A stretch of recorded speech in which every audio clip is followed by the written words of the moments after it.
qui exprime surtout l'état d'esprit de notre association. Vous avez aussi à la suite un autre article qui fait mention de nos visites très particulières que nous faisons sur les quartiers d'Arcachon et quelques renseignements et un bulletin d'adhésion si certains d'entre vous souhaitent nous rejoindre.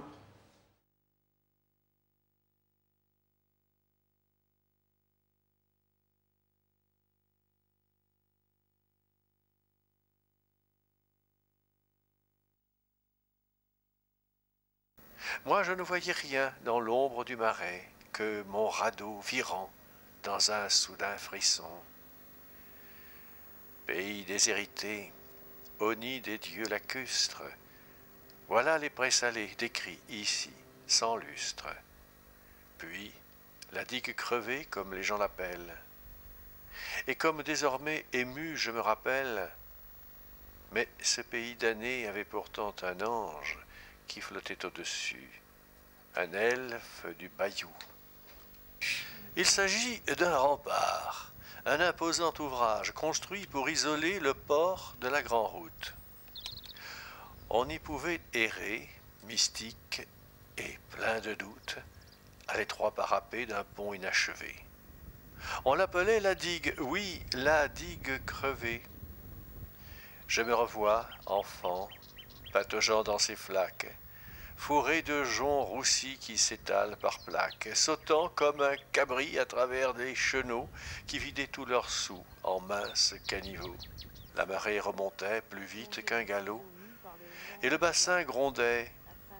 On entendait ses flots, un clapotis douillet, assombri par le soir, mais qui portait en lui un message d'espoir. Dès lors, mon père et moi trouvions assez d'influx pour plonger dans ces eaux mues par le vent du large, afin d'y pourchasser une faune abyssale.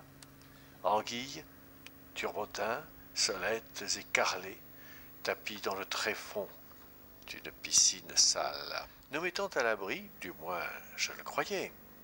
J'étais fier de mon père qui pêchait du poisson. Moi je ne voyais rien dans l'ombre du marais que mon radeau virant dans un soudain frisson. Il y avait pendant la guerre, en sortie d'Arcachon, un bordel de campagne pour troupes en garnison. Une vieille m'a dit qu'elle connaissait l'endroit. Il la députe. Elle y avait travaillé autrefois.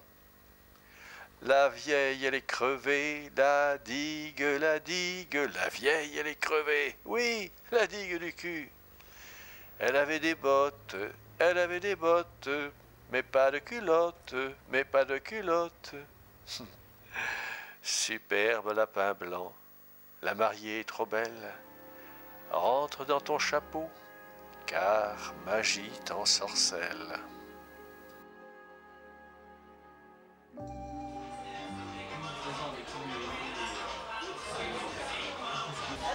Des chansons bagardes. Des chansons sur le thème les voleurs et les gendarmes. Amène une émotion. C'est des chants elles sont très belles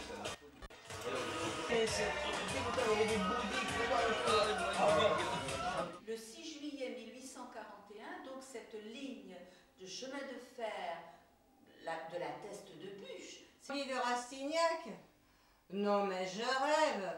C'est pas un petit flicaillon des assurances qui va apprendre à la vieille guenon à faire la grimace. Certaines qui, par exemple, auraient du mal à rentrer. Il faut aussi savoir que Dominique Daillot a été contacté pour le jury SNCF, où il a été animateur et de deux auteurs qui ont été primés. Et donc, où il a débattu sur le roman policier, autant sur la documentation technique que sur le côté littéraire.